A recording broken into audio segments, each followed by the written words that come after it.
So, Dr. Catherine Katie Brown is an associate professor of Spanish and Chicano studies at Colorado State University Pueblo. She has authored and co-authored multiple OER for Spanish courses used in the Spanish Z degree at CSU Pueblo. She has presented her work on translation, language pedagogy, and OER at regional and international conferences, and she is currently serving as the 2024-2025 Colorado OER Council Chair. So welcome, Dr. Katie Brown. Thank you so much, Nancy. Thank you everyone who's here, and happy OE week. I appreciate you spending some time on your Monday afternoon with us. I really appreciate UNC inviting me to give this talk. When I thought about the title, the first thing that popped into my head was the phrase at the top in Spanish, Poco a poco se va lejos. It's not really new wisdom. We've heard other versions, slow and steady wins the race, etc. But that was a motto that my high school Spanish teacher used to have us repeat at the beginning and end of our classes as a motivator. And it was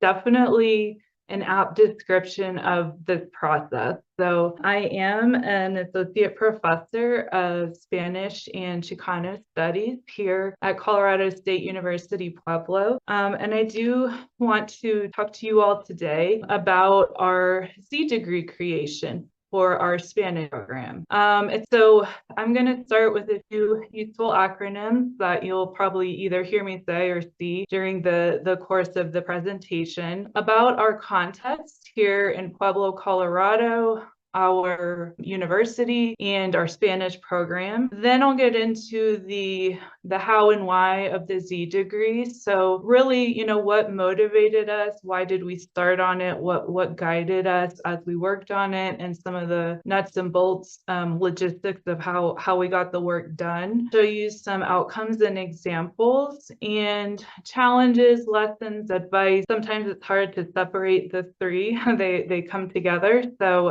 and a few of those you'll hear as I touch on other things throughout the presentation. And then, of course, at the end, I hope we have a nice open conversation, Q&A, ideas, advice, etc. I saw in the chat, or from what I saw in the chat, I'm now ignoring the chat, but at the beginning, I saw that a lot of you are from other different institutions, different states even, and are not necessarily serving in a faculty role and maybe are not working with languages at all. So I am going to try to not get too into these about language pedagogy and too many of the specifics in that regard, but at the same time, it is going to be important for the sort of holistic view of what we've done here. So some of the acronyms you'll see here, the first one, if you hear me say ACTFL, that's referring to the American Council for the Teaching of Foreign Languages, which is a professional organization. That's the proficiency standards that we use for our program assessment, learning outcomes in our curriculum. The second one is generally, in linguists usually acronym HLL, Heritage Learner. I just HL because it's off the tongue easier. And in the context of this presentation, I'm always talking about language learner. So I just made it HL for this one. And then the L2 is another one that might be unfamiliar to some people. So that will be second language learners. Those are people like myself who learned a second language as an adult or as a teenager, maybe in high school, and then as an adult. And their first language in our context is usually English. And then the second language in this context is going to be Spanish. Before I get into the presentation, I wanted to give a thanks to some of my colleagues. So these are all authors on different OER that we have on our World Languages OER site, which you'll see a little bit later. And some of these people were co-authors with me, or we edited each other's work. And then I wanted to give a special shout out to Dr. Alegría Rivadeneira. She's our chair. She was really the leader of this project. She was the co-PI on grants that we received from the Colorado Department of Higher Education, and she led the group that created the Z degree. Also, I just wanted to note, this is my first time presenting on our whole Z degree creation by myself. I'm usually, when we're talking about the whole, usually I've been presenting with my colleagues. So I also wanted to just acknowledge them since they're not here with me, and a lot of this work was theirs as well. Some of the slides have been in previous presentations in other versions, so there are references at the end. A side note, the Bitmojis, we like to use those in some of our OER because it's good for language learners to have things that lower the socioaffective filter, which I'll talk a little more about, but also it's just we don't have to worry about copyright when we use Bitmoji, so we like to use them. So continuing on, I'll get into the context of, first of all, the city of Pueblo, Colorado. So Pueblo is a city in southern Colorado that was acquired by the U.S. in 1848 as part of the Treaty of Guadalupe Hidalgo. This Pueblo was part of the northern border of Mexico until that point. The Arkansas River, which runs through Pueblo, was actually the border. So this is a town whose history is a history of Mexico and the United States. The population, the estimate from July 2023, is about 111,000 people. If you look at census data from the last 120 years, it really doesn't change much, fluctuates between 100 to like 120,000. Some of the statistics from our 2020 census, as you can see, that almost half of the population of Pueblo identifies as Hispanic. White is a minority in Pueblo. 44.5% of people in Pueblo considered as white in the 2020 census. About 23%, so less than a quarter of adults, held a bachelor's degree or higher. And around a fifth of the city was living in poverty. Even those that weren't, you can still see that median household income around 55,000. So not a high income population, not a lot of bachelor's degrees, not a lot of education beyond high school. In our university, CSU Pueblo, we are regional comprehensive. So most of our students from the region of Southern Colorado, majority are actually from Pueblo County, are folk teaching. So we have 4 and for reassigned time if you have a project and you get the permission. Most of our students have some type of financial aid. We have been as large as 5,000 students since the pandemic. We've hovered closer to 4,000. Last fall, our census data showed about 3,700 students. And in 2008, we were designated as a Hispanic-Serving Institution. So we have almost 20 years as an HSI. And you can see sort of reflecting the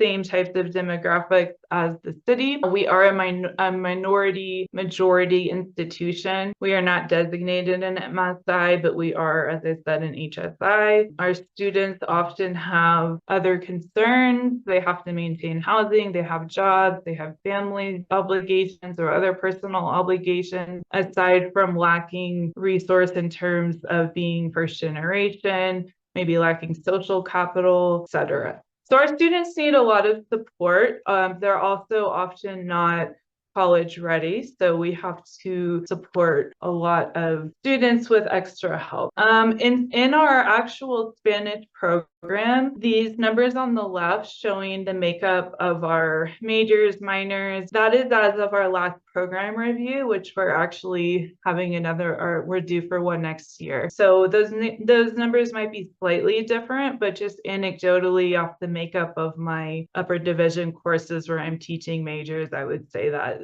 they're basically about the same. We do have right now 2 ranked faculty. We are searching for a third, and when we were creating the Z degree initially, we did have a 3rd ranked faculty who has since left. So That's why I have the, the +1. We have 2 full-time lecturers. And then depending on the semester, we might have 1 adjunct. We have sometimes had 2. That depends on our need for the general education courses that we're offering. So in general education, we have 4, 101, 102, 201, 202, which represent 4 semesters of Spanish. And those serve for a lot of the general education credits. We also offer various concentrations for our bachelor degrees, and we have recently started offering Spanish for the health professions, both an advanced and beginner certificate. A lot of those are possible because of creating the Z degree, which I'll talk a little more about in a moment. So finally, in our program, we have diverse language learners. So I'm sure whatever program you're in or in whatever capacity you work with students, you understand diverse learners. This is a specific learners and then specific needs in terms of language acquisition. And so we have heritage learners and abroad, people that maybe they grew up with their grandparents speaking Spanish around them. Maybe they speak a little bit at home, and then you can get into all that. It's really a spectrum. So all the way to narrow, which would be basically an L1. So we have some of our students have had all the way through high school in a Spanish-speaking country and then are coming here for university. So they're basically native speakers of Spanish.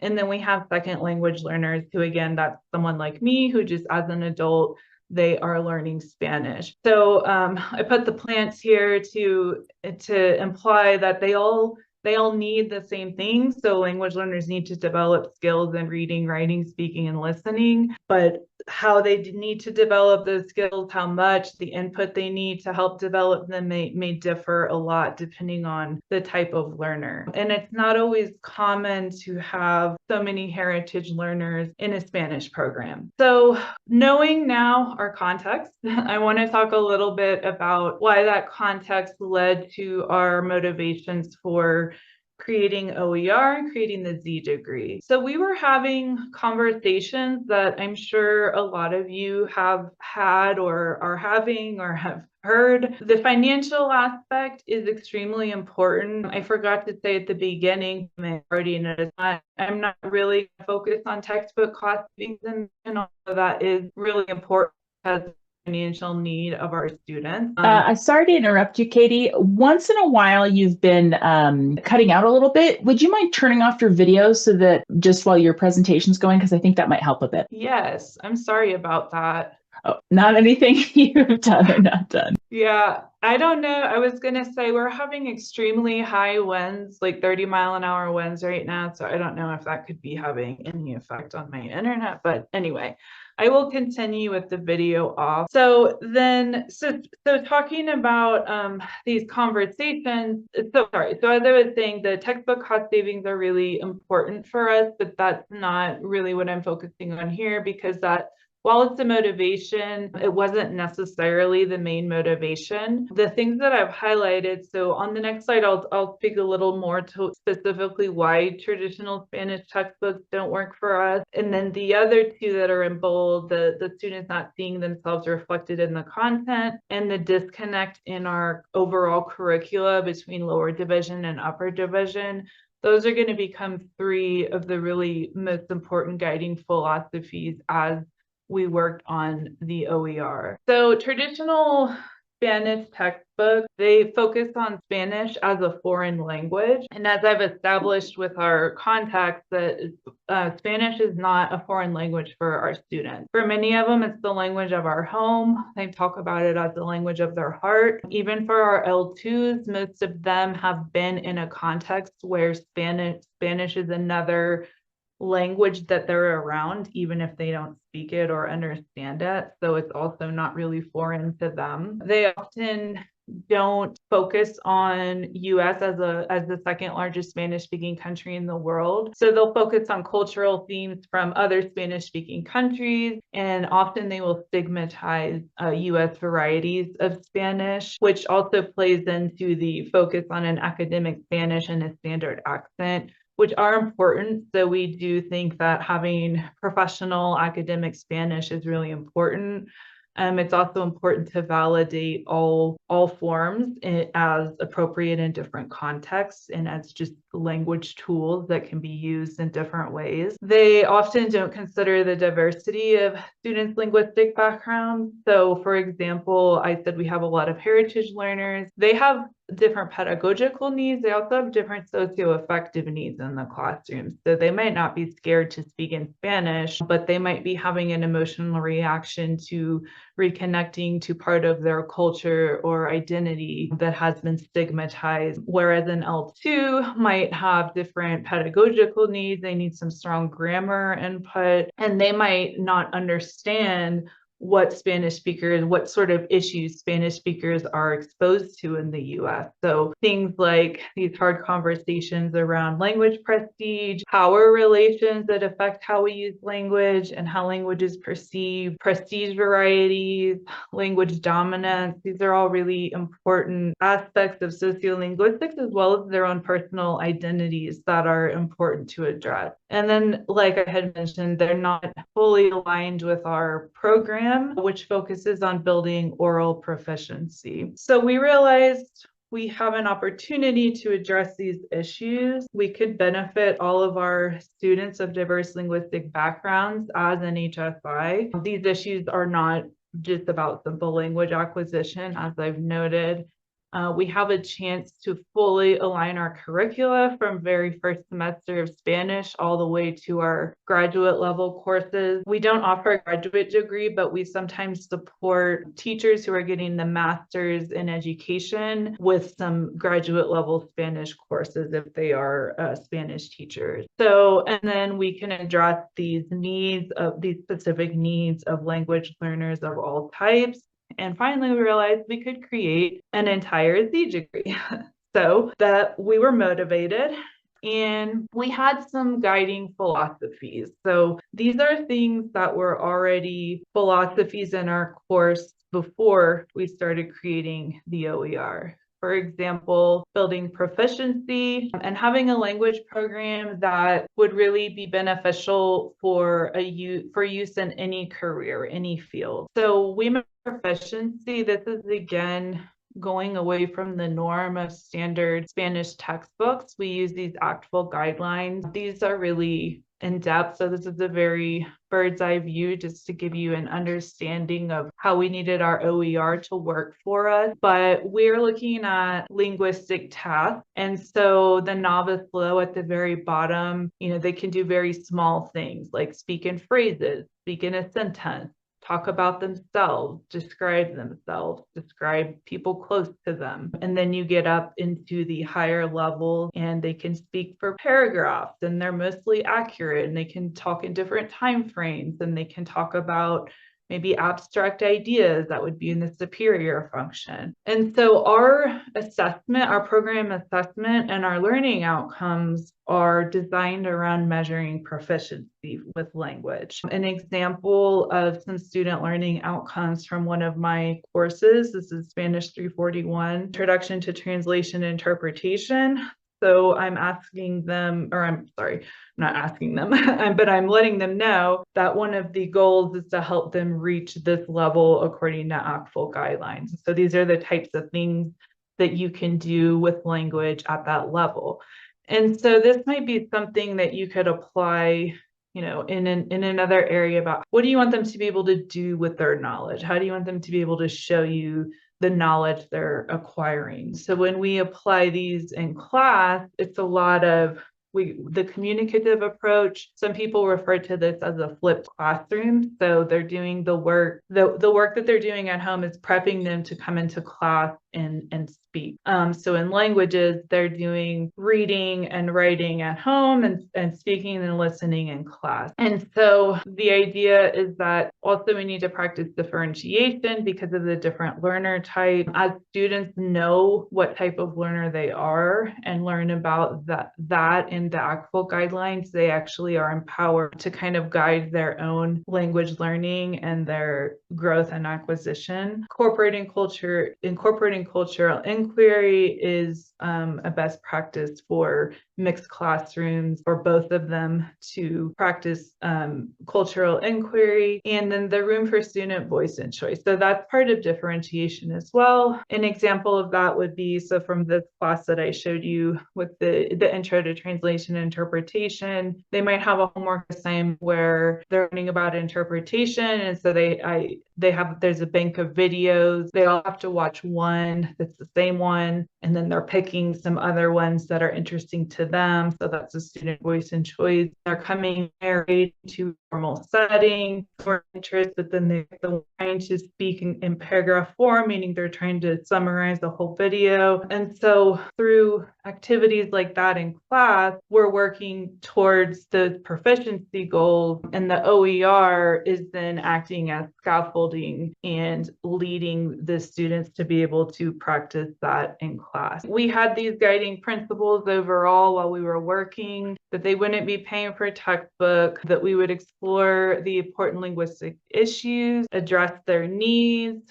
educate L2s about cultures in the Spanish-speaking cultures in the US, which they're more likely to encounter, that they would see themselves reflected in the textbook, that our open pedagogy would match their learner needs, that the content would be relevant and include PBL, students would be involved in content creation, alignment for program learning outcomes, and the focus on oral proficiency. Another guiding philosophy that we joked about was that ugly OER can be great OER. And what we mean by that is just that it can be simple. It doesn't need to look like a highly produced textbook from a publisher. Some of our books almost look more like workbook because of how we need them to function for our classes. And in fact, I love using OER instead of textbook because they don't even physically look like textbooks often to our students. So knowing our guiding philosophies,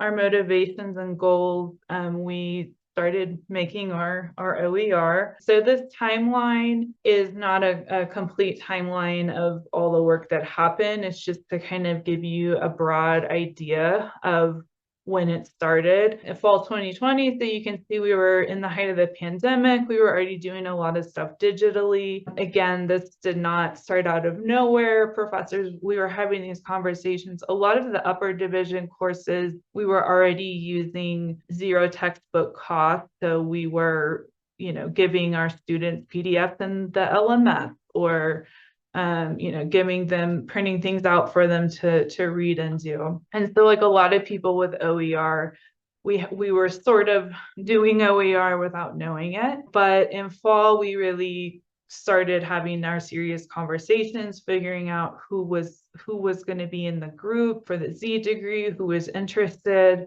And then in spring 2021, we formally started the work on all of our levels. So from 100 to 400 level. And in fall of 2022, we finally implemented the Spanish 101 book.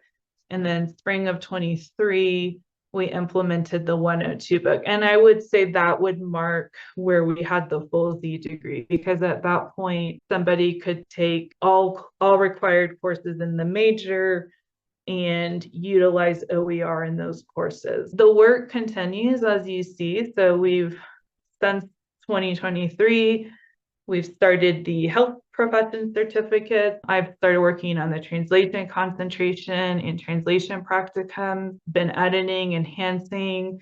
This semester, in fact, two of my colleagues last semester, my colleagues were editing our 101 and 102 book. Just as we see things can improve, we continue to work. Like with any creative endeavor, it feels like it's never ending. We have a group, so you'll see here is fewer professors or fewer authors than you saw in the earlier Bitmoji image, but these are 4 of the ones that were from the beginning and created the 100 and 200 level resources. Another thing that Dr. Ribadenera did as a leader of this group was she helped us create a group identity. So we called ourselves Los Valientes, the brave ones, because at that time it really felt like, we were stumbling in the dark a little bit. We had 2 ranked faculty, 2 full-time lecturers. Now, at one point, one of those people was an adjunct and then moved to lecture, but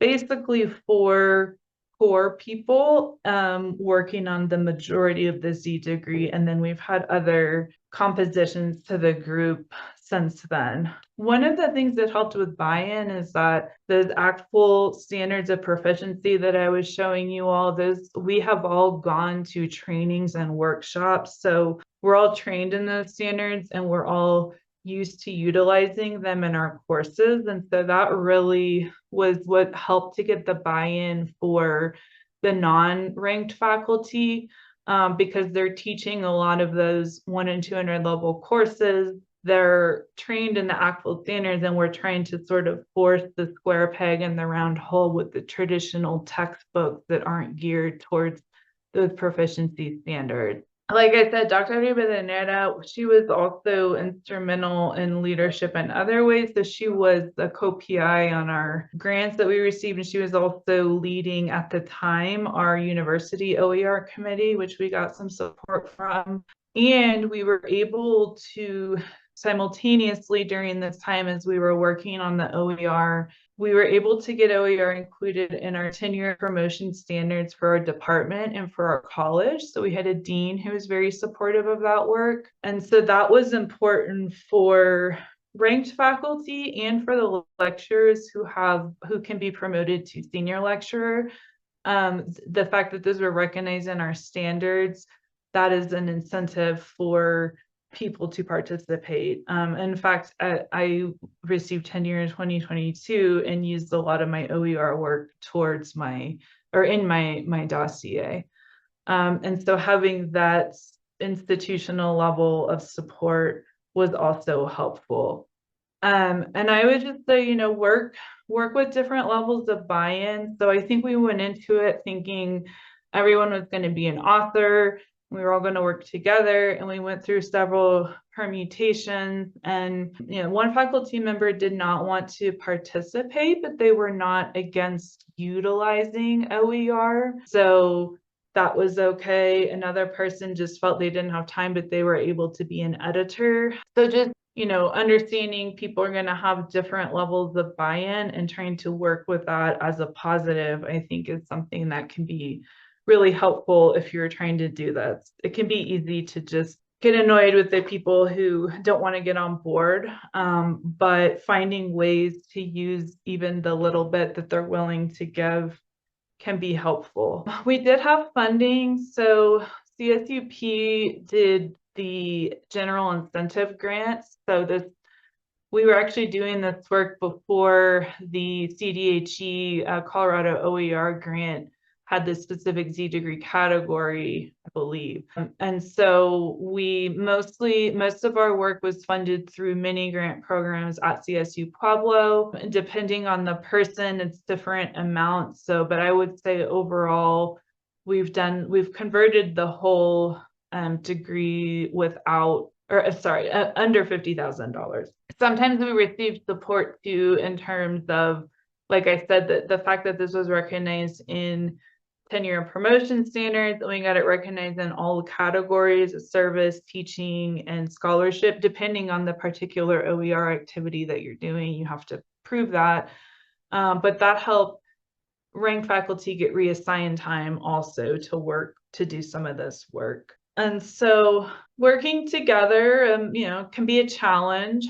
So one thing that was really good for us was to clearly define roles based on strengths and domain. And I don't mean just, I guess domain of expertise, but also, for example, one of our lecturers always teaches the 201 and 202 courses. And so those are sort of quote unquote hers. And so she authored those books, and then others of us on the team were editors and revisers for her. There was a 3-person team working on the 101 and 102 books. So we decided to use the Google Drive. And again, the joke about the ugly OER, but you'll see some in a minute. They're not really ugly. They're Google Docs. So There's flexibility there for professors and for students. Most of our students coming to us have a Google account from high school, so they're used to Google and that works for them. If professor prefers to have things in PDF format, that's fine. If you want them to upload into the LMS, if you want them to make, digital notebooks in a drive and work with students that way. So they actually offer a lot of flexibility for both the instructors and the students. Initially outlined book sections, so that might seem kind of like an obvious thing to say. But for the 101, 102, 201, 202 sequence, that was incredibly important because at that level, it is a lot of L2 learners and they do need some of the traditional textbook type of learning as well as being aligned with our proficiency standards. So we had to get really detailed about what we were trying to get them to do. So what linguistic tasks we want them to be able to perform to talk about these things and then kind of build the content around that. So really detailed outlining and also the activity types, the sections like the listening, vocab, reading, writing, all of that. We had to lay out and outline together before we could sort of separate out and work on those. Regular meetings, the group identity that I mentioned, I think that's helped for sort of a sense of community. Milestone documents. These are, of course, regular meetings, milestone, those are sort of just project management best practices, but it's really helpful to keep us on track and to also just to lay out the amount of work we were doing and to make sure we were getting paid for that work. We did have we have several people on the team that are into technology, so we didn't have outside tech support. Also because of being a small sort of under-resourced university, we didn't have a lot of support outside of our department. So we do have library support, but most of the people who can help us with OER don't speak another language, and so they can help with maybe design, but it's harder for them to help us identify resources, for example. We had to decide on our publishing platform, which I'll also bring up in the sort of challenges, lessons learned, but for now our stuff is living in a shared drive, but is available publicly through a WordPress site. And we also did some of this sort of simple using Google Docs, using WordPress as a way to give ourselves time to evolve because we were such a small department and we were on a tight timeline and we wanted to just get things out and then be able to really enhance them and continue to work on them. So finally, our outcomes, we ended up with a Z degree. So, and I did want to again iterate, this is all major coursework Z degree. So there are still gen ed classes at CSU Pueblo that are not that don't utilize OER, unfortunately. So we ended up with our languages site, which I can poke around on. At the end, you're going to see some screenshots of stuff. And there's the address right there, csupworldlanguages.org. And some of our more tangible outcomes, again, I realized I didn't even put cost savings on here, which I apologize. I should have at least noted that, but tens of thousands of dollars in cost savings at this point for all of our majors. We have 12 course OERs for Spanish and 4 resources or depositories. Or you could change it to 11.5. One of the Spanish course OERs is actually called Communication and Context, and it's all about different types of writing and communication. And so we pull from that for our series of conversation and composition classes, or sometimes we'll just pull something out of there if you need to show them how to write an email or something simple like that, to more advanced types of writing.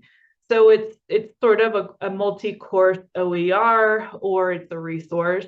this resources depositories is referring to, one, we have a toolbox that's geared towards L2 and HL, so people can go in and review accent marks or the difference between ser and estar or anything that they need some extra practice with. Those use H5P. So those are just, they're not graded, they're just activities that students can do, and it gives them a little explanation if they need to brush up on a certain grammar point. We also have resources that are our student created resources. So a book students wrote and we published for music, or that was my colleague, Dr. Rivadeneira, her class, Music and Society, Food and Society, Stories and History. So different things that students have created in classes that we can then go in and pull to utilize in other OER. We were able to align our curriculum, resources that are reflecting lived experiences or likely to be lived experiences for our students. And then faculty satisfaction and freedom for just having more control and feeling like we're not, again, doing the square peg in the round hole and trying to force books to work for us that really aren't designed for what we want them to do. So I wanted to just show you a few examples of these outcomes. For curricular alignment, I'm not going to get too much into what this is going into for the non-language people, but basically we were able to align our beginner sequence to go from novice, or from 0 to novice low according to our actual standards, and then the second year is going to try to get students from novice high to intermediate low. And so in that first sequence we were able to combine some traditional textbook learning, so some of the grammar and stuff that L2s do need to learn, with project-based learning, and introducing them to heritage language cultures right away from the beginning. Instead of just Spain, they're learning about other students at the university maybe. Second year, I got more into the content-based, and then in our upper level curriculum, we're able to combine, again, content-based, project-based learning, and the heritage language cultures, along with sort of the more traditional cultural content that's utilized for students in Spanish courses. So PBL, I've been mentioning that it works really well with OER, especially for us. So we're able to, our students are often doing projects, so they can be very small or larger. So like, midterm and final projects where they might be going out in the community and creating videos of the Hispanic-owned restaurants or stores or something like that. In my translation class, we're always doing projects for different organizations in the community, like museums, the Boys and Girls Club. So we're working with the community. They're learning about real needs. They're creating products that are going to be used by real people. They're going to have a real audience. We incorporate student voice and choice. And so the OER, thinking about our courses as a whole and the language proficiency outcomes that we're going for, the OER then need to serve those proficiency outcomes. And PBL is a great way to do that. And also it happens to align with a lot of the best practices for our HL and L2 mixed classrooms. So one way that I think about it is where I think about like the spaces where they'll occur. And this is not hard and fast, but you can see the OER is all of them. So, at home, maybe they're working with the OER on key knowledge, learning vocab and just the sort of key concepts. They might be initially exposed to the challenging question, and that's where they're going to be forced to do some sustained inquiry. And then in class, we're going to still utilize what they've worked on in the OER at home to make sure they have understanding of that key knowledge, talk through the challenging problem and questions of building their success skills, and then a public product or audience. So this can be really small scale. Like, for example, in my classes, students often have activities that I give them their set of slides that they do the activities in. And then at the end of class, what they've created goes into my slides that I share with the class. And so that's a very sort of low stakes daily example of they know that what they're working on is going to have an audience. It's going to be their peers, but it can also be more, out in the real world, out in the community. And then a combination of all places would be the reflection and revision will take place both at home and in the classroom, student voice and choice, authenticity, significant content. And so I utilize this thinking also as a way to sort of organize my OER to serve my curricular needs for my courses, by also making sure that I'm including these elements of PBL. And so it's scaffolding. So you're practicing, for example, in the translation class, you're practicing small stakes, different types of issues that are often prevalent in translation, and then you're coming in the class and working through it together. Then you're building up to the class project where we're working with the community, and then at the end it builds up to their final individual project for an organization or business in the community. And so that's kind of to give an idea of what I mean about marrying all of these and trying to align them, and how the OER can really serve that. And here's just a few, just to show you, this is, so showing the people we meet. So on the left, you see the Music and Society. They created a book where they wrote chapters. One chapter was Know the Authors. And so the authors did a music identity page. We took that and used it in our Spanish 101 book as an activity for Spanish 101 students to practice ser and estar. But at the same time, they're meeting Leanne, another second language learner from the university. My colleague had reached out to alumni about how they're using their Spanish, and she incorporates that into 301, which is the course that our heritage learners start in. And so it gives them a really good idea about contexts in which they could use their Spanish in careers.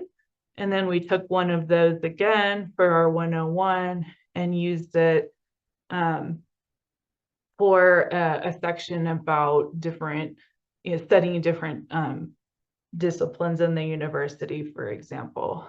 The places that they meet, or places they see, I should say. Again, a 102, they're having to answer questions about a tourist video for Colorado, but it's in Spanish. An example from a colleague's class on the right, Food and Society. Students made a guide to Hispanic businesses in Southern Colorado, videos, etc. So they're getting out in the community, they're learning about their community, and they're practicing their linguistic skills. We also are able to address linguistic issues. These are the two classes that heritage learners take, but anyone in our program takes them, so the L2s also learn. And so this is just showing some of the contents about like Spanish in the US and the world, linguistic diversity, code switching and translanguaging, formal versus informal. In the other course, language and society, there's, colonization, social variance, prestige and stigma, official languages, et cetera, et cetera. And so we also, representation, my colleague made this the classic parts of a narration. So I like to use this in our Intro to Culture and Literature course. So it's just different from the blonde prince slaying the dragon that you usually see So just little things like that can mean representation for students as well. This is another student who explored her identity as a Spanish speaker, and we took the work that she did from that and we used it in our 101 book. On the left and right, you see examples of some of the students wrote, they write children's books about linguistic identity or being bilingual superpowers, etc. So they're exploring those issues. They're practicing their proficiency. In other contexts, you could think about students, maybe you teach them a difficult concept of, I don't know, chemistry, and you want them to be able to explain it to a 10-year-old, and you have them write a book, just things like that, getting them to show what they're learning in different ways. So our assessment now looks a lot different depending on what we're working on in our classes. Finally, I put my favorite monk up here because a lot of these things that I brought up is, even just having the Z degree itself is both a blessing and a curse for us. Meaning, obviously, we all have the challenges of time. I think that's not unique to our situation here, but like I told you, our standard load is 4-4.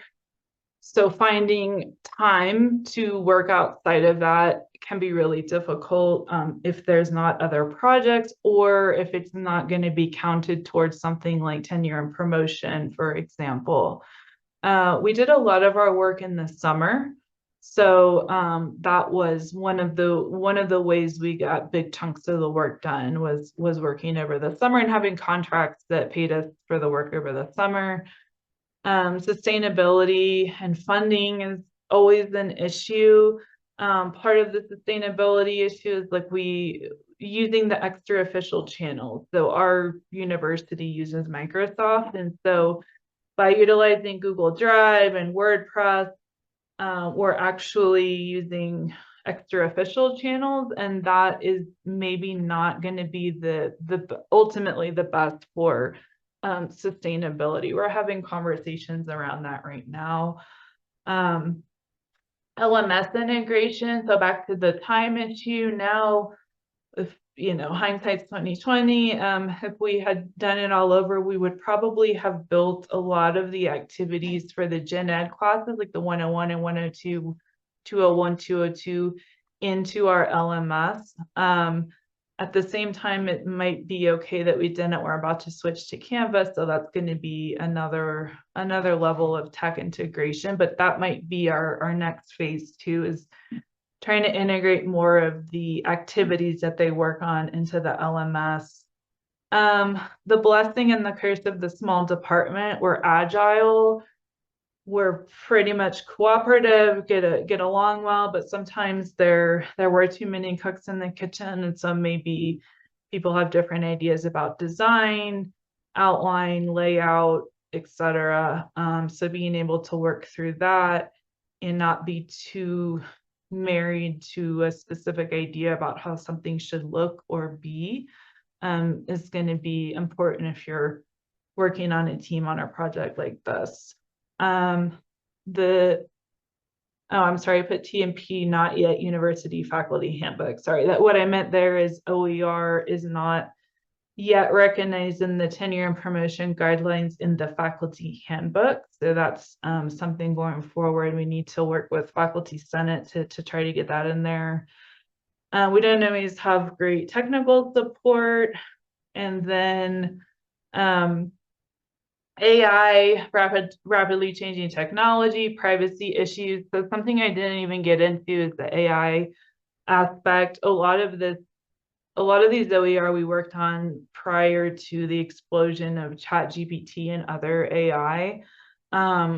However, I will say my colleague, Dr. Ribadenera, she has been able to utilize AI for the Spanish for the health professions. There's one OER that the advanced and beginners utilize, and to differentiate AI a lot create a chat bot that they use to work through, work with vocab and stuff. Of course, that has its own issues and challenges too. And then finally, just the scatter, the unpublished OER. So especially for the upper division instructors, we are sort of constantly creating little things for our classes that might not necessarily be published on our page. And so that's just something that I'm pointing my finger at myself. I'm teaching a class this semester that we're using OER that I created, but I haven't published it yet on our site. And so sometimes we just get so busy and there's a little bit of disconnect, it's, getting the updates. And so finally, just lessons and advice, accept defeat sometimes. Be flexible, or when you hit a brick wall, go around it. So that's another phrase from my high school Spanish teacher, meaning there's always another way to say something, there's always another way to do something. So if it seems like you're hitting a brick wall, step back and look for the way to get around that. Patience, the sense of community, outlining together. Again, that was really specific to the section courses. That was a really important step, to get super detailed about the outlining, and then being able to go work on our own and then bring our work back together. Succession planning, so that's part of the sustainability and using the Google Drive, and it's sort of like we're who you said utilize the hit by a bus logic. So if the person who owns the document, if they were hit by a bus tomorrow, what would happen? How would you ensure access and things like that? So just being forward thinking. I think we were so in it, sometimes we weren't, we couldn't see the forest for the trees. So now we're looking more at issues like that. Seek allies, so departmental, administrative, the library, provost, if you can, deans, and then other people in your department. Play to their strengths. If someone has an eagle eye, ask them to be an editor, that sort of thing. I would say definitely this took a lot more time than we thought it would. I think once we really hit our stride, once we had the really detailed outlines and had gotten about half of one under our belt, I think it got a lot easier. But it was a lot of trial and error in trying to figure out exactly how to split up the work and exactly how, what the milestones should be and all of that. And then again, just from earlier, the defining roles based on strengths and domain, and utilizing AI to your advantage and comfort level. So I know there's a million presentations on AI and you might have ethical considerations about it. So I didn't want to get too much into it in this presentation, but I think it is a tool. So like any tool, it has its effective uses and should be wielded with some caution perhaps, but definitely worth using to help your workload. And then finally, the last thing to remember is that poco a poco se va lejos. So thank you very much. I hope that wasn't too long. I tried to keep it right around an hour, a little over. And then finally, my references at the end. Let me turn my video back on. Oh, you're muted, Nancy. Yep, that's always going to happen. Thank you. So thank you, Katie. We really appreciate your willingness to present. We do have some time for questions. So you can feel free to, if you want to keep your PowerPoint up, if you want to stop sharing, I'm comfortable with either. So anyone who has a question can either put it in the chat or they could feel free to unmute themselves and ask verbally if they'd like. So one question did come a little bit earlier in the chat, so I'll ask that. And then it looks like June Park has some questions. So I'll start with the question that came earlier in the presentation. And I guess it's in my mind, it's actually I had a follow-on question. So the question that came was, would you be willing to share the language used to include OER in the T&P standards, so the tenure and promotion standards? So the specific language that was used. And as a follow-up, can you tell me, you said later in the presentation that the language is not in the university faculty handbook. So am I understanding it's in your department, or is it your department or your college that the language is there, but not the full university? Yeah, so sorry, we have three we have three levels of guidelines, which is always fun to so we have departmental guidelines for tenure and promotion, and also for our APRs, our annual performance reviews, which feed into tenure and promotion. So we have the departmental level guidelines, we have CHAS, which is our College of Humanities, Arts, and Social Sciences level of guidelines. And then we have university level, and those are the faculty handbook. So the CHAS and the departmental guidelines, I think it's the same exact language, and I'm happy to share it if it's okay. I don't know if I can pull it up right this second, but Sure. what I will tell you is that it's laid out. So the way it's included is just in the list of examples. So for example, under teaching, it's like the expectations for teaching, and then it's a list of examples, significant curriculum updates, blah, blah, blah, OER creation, revision. And again, I don't remember the exact phrasing, but I can tell all of you that it's just listed in as an example. Okay. And so, and again, we were able to get it under teaching service and research, but of course it depends on the type of work you're doing, and then it would be on the onus of the person to show why it fits that category. And then the faculty handbook is any language to that has to be approved by our faculty senate. And so we just want the same thing. We just want it listed where the examples are as just another example of accepted scholarship or work or service. And it's just a thing of, it's just slowness and bureaucracy. I don't think people are against it. It just hasn't happened yet.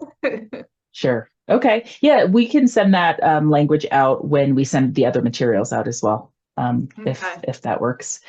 So June Park has some questions. June, do you want to put those in the chat, or do you feel comfortable unmuting and asking? First of all, I want to make sure that you can hear me. We can. Awesome. Thank you, Katie, for a lot of useful information. One of the things that I am glad that I got to see from your slide was like sharing the timeline. And please correct me if I'm wrong. I think I saw you guys started having discussion like fall 2020. And then the very first semester you actually implemented the OER might be 2020 fall. So given that information, I think we faculty often face lack of time and resources. Me personally haven't done any OER preparations or adaptation before. And 2 years sounds to me a lot to get ready in the future. So my first question, if you don't mind, is there something that you can tell us, something that you wish you knew before you started developing or adopting OER? As I said, I have not done OER before, so you may have some tips or suggestion how I can get it started, or something that I may need to keep in mind. And that would be my first question for you, Kate. Thank you. Yeah, thank you for your question. So I would say that I think that might be discipline specific. So for us, for Spanish, at the time that we began, we and I should have said this maybe in the timeline, but that first semester when we first got under contract and started working, we were just looking for resources we could pull into our OER. And so we spent a lot of time just doing review and trying to find stuff. At our level, there was for our discipline for Spanish, there wasn't very much in Spanish at that time. There's a lot more now, which is better. And so we just dedicated a whole semester to just trying to find resources and coming and sharing and deciding what we liked from them. And that I could go into our crazy drive, but we have documents where we were just, putting our resources that we might use. And so I think just knowing that you're going to need to spend time doing that is going to be helpful. For our upper division classes, it's a little easier because if it's a class about, I don't know, if I'm teaching about gender in society or I'm teaching them political science terms, I can go pull a political science OER and translate it into Spanish. And so I have more adaptability at the upper level because I'm not having to teach them like how grammar and, the things at the lower levels. So I think just sort of knowing where to look, and also honestly now it's almost overwhelming. There's so many repositories and places you can look. And so that's where it's good to know who at your institution can help you. If you have librarians that can help you, that can be an amazing way to cut some of that investigative work for yourself. I don't know if I fully answered your question. I might have gone off on a tangent, so let me know. Well, thank you. Once again, my name is Jun Park, and I'm one of the professors at UNC, and I do believe we have amazing staff, librarian, and then I can always ask support whenever I need. So you definitely answered my question. And if you don't mind, I have one more question. Like, you shared your experience and then how you prepared and then implemented based off perhaps like language departments or so there might be also some other faculty or even educators who are not necessarily in the same setting or similar situation. So when you think of any other disciplines, it could be business, nutrition, law, whatever, which is not necessarily language departments. Can you think of any other different approaches as they think of adopting OER in their specific disciplines compared to language disciplines? Well, that's a tough question to answer because I don't really know what other disciplines are assessing in terms of their learning outcomes and what their goals are for their programs. So ultimately, our overall philosophy is that the OER needs to be in service to our program goals and outcomes. And like I said, we were making things work towards that before, but now we have actual resources that are specifically designed for our program outcomes. And so I guess my advice to other disciplines would be to use that. Some people like to talk about backward planning for curriculum and course planning, and I would say the same for OER. Like, what are your ultimate program goals for your major, whatever degrees you offer? And then for specific courses, what are the learning outcomes for those courses, which of course should align to your program goals? And then how is your OER going to serve those? And so it's that sort of backward thinking from the end, what you want the end result to be, and then the OER should get you there. That's what I would say to any discipline. I don't know. The other side note is, since I am on the OER council, I will plug the council as if you're interested in finding out if other people in Colorado are working on things in your discipline. You could always reach out to the council because we could let you know about things that we've grant funded and things like that. And we're creating have created an OER Colorado hub. So it's Colorado specific, but that would be another resource you could reach out to if you're just like, what are people doing in business or, whatever the discipline is. Yeah, thank you so much. That's a great question. Learning outcome, learning objective, and then curriculums. I think that should be the very first step that I should consider in terms of adopting OER. So thank you. Thank you. Yeah. There is a question in the chat asking, can you talk a little bit about any feedback from students who have used the materials? Yes. So, oh my gosh, I'm so glad somebody asked me that. I forgot. I usually have a slide with student feedback and I completely forgot to put it in here. So we have done some student surveys and we get wonderful feedback. So to quote the ones that I remember, the biggest thing is that one student expressed gratitude for the work we put into it, which was really nice because sometimes it feels like students don't really know the behind the scenes work that you do. The majority of students have commented on that they like the types of activities and that they like the format. And I forgot to open, you saw some screenshots, but like, okay, here's my translation book, for example.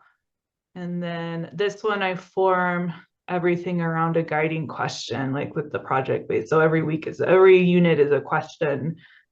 This is our ugly OER, which, like I said, is not really ugly, but it's just very simple.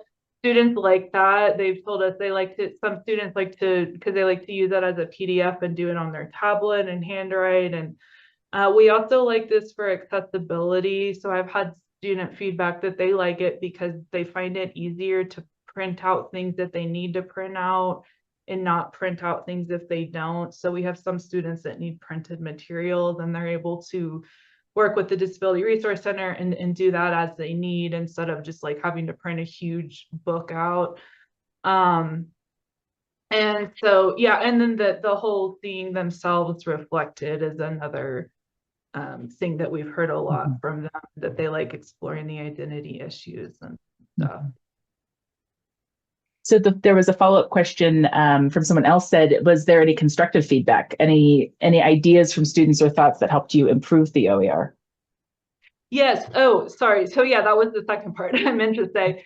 So for the 101 and 102, I think I mentioned that they had just, my two colleagues have just been updating those. So we got a lot of feedback at the end of 101.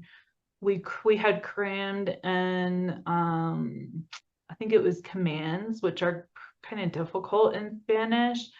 So we had done it in the context of food and doing like a recipe, like that's, you're commanding, using command form.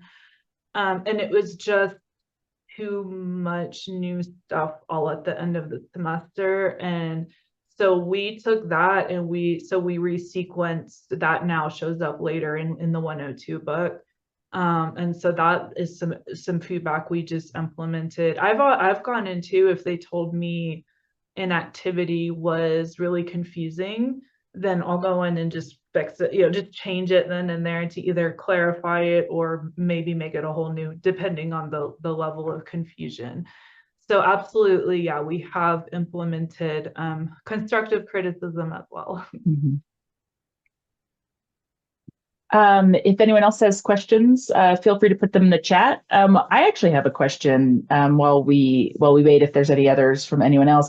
I was actually interested in your comment about how you used extra official channels to share some of your documents, because you're, Microsoft University and you're using non-Microsoft products to do some of this work, and you were worried about sustainability. Can you explain more why you're worried about that being unsustainable potentially?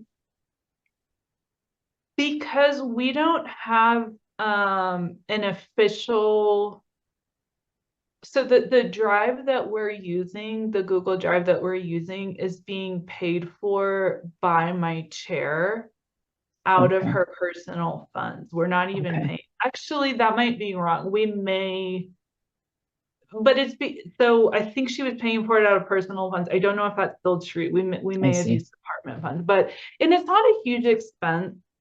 But she and I were actually just talking the other day. She's doing some OE week presentations too, and we were chit-chatting about stuff, and she just said that, yeah, it's the whole, what if I got hit by a bus tomorrow? It's my drive, even though we're all editors she's the owner, I think. And so that's just something that is not immediately concerning, but it's maybe not the best way to do things. We also really like it. So it's like that's the whole double-edged sword, you know? Yeah. Yeah, definitely. And it's the sharing of the documents is so important. And some platforms are just it's simply easier to share in some platforms than in others. So I can understand the conundrum there. Yeah, and we're just an under-resourced university, and so it's not like we can just be like, okay, we're gonna put everything in Pressbooks because you know we just, and we really like we like the collaborative, the live updates on the documents, which I know you can do through OneDrive, but it's just I'm not a big fan. I just found it harder to get the sharing permissions right in OneDrive. I mean, or to get them to stick, I guess maybe is my challenge. I laugh with people that I feel like 30% of my job is fiddling with sharing settings. So it's definitely not a full 30% of my job, but it does feel like it sometimes. So yeah. And I think too the student, so going back to our students being sort of under prepared for college and having a lot going on, they're all very used to Google usually. And so it's just like sort of one less thing for them to figure out, especially for those like first semester or second semester students. So that seems to work. That seems to help too. It's like one less mental burden. So, by the way, I did want to apologize if I kept cutting out. What was the connection bad? It's not your fault. And after you stopped your video, things tended to clear up for the most part. There were a few spots, but I think with context, we were able to follow what you were doing. So do we have any other questions? Oh, we do have one in the chat. Do you have a strategy for regularly archiving and preserving versions of the textbooks or other OER content types? Okay, so yes and no. This is one of our ongoing challenges, conversations, lessons, opportunities. So one thing that is easy to do with a Google Drive is you can just copy content, right? And so if I'm going to make a new version of one of my courses, then I'll just copy the whole old version and start working on that copy that I made. And so then I automatically have an archive of the older version. The problem with that is the OER scatter that I mentioned. And so if I'm not good about then going to the WordPress site and updating the new links, then sort of the public facing site might not be up to date. Even though if my students are in my course, they'll have the updated links through, because I link everything like the LMS on their calendar. And so they'll just have direct links to that coursework or those readings. But it might not translate to me updating the public facing site. And so, but I don't know about over time archiving and having storage space and all that. Nancy the librarian might, yeah, might have a better answer. Does CSU Pueblo have an institutional repository? We do. Yes, I'll leave it. Yes, okay. We do. Okay. Because I mean, that could be an option. But I know it's a smaller institution, so the support might not be there, or I mean, I just don't know kind of what the status is. But we have a number of OER in our repository, including OER that link out to websites. So we have an archived version on the back end of the institutional repository for kind of preservation, but then we also can just link out straight to the URL if that's the best format for that specific kind of resource. All right. Any other questions from people who are in the audience? Well, thank you, Katie. We appreciate your insights. And thank you to all of our attendees. You will receive an email when we have the video processed. That also includes a link to the presentation slides as well. Thank you, Katie, so much for the work that you've done here, the team that I know is involved with it, and then also your work for the OER Council, because I'm very proud to be be in a state that's doing so much good work in this area. So it's really nice. Me too. Thank you. And I'll just plug the Colorado OER conference is May 30th at UNC. So I think registration for attendance is open, and there might be some travel scholarships through the OER Council. So if you're in Colorado and want to attend, please keep an eye out for that. Thank you so much for having me. Thanks, Katie.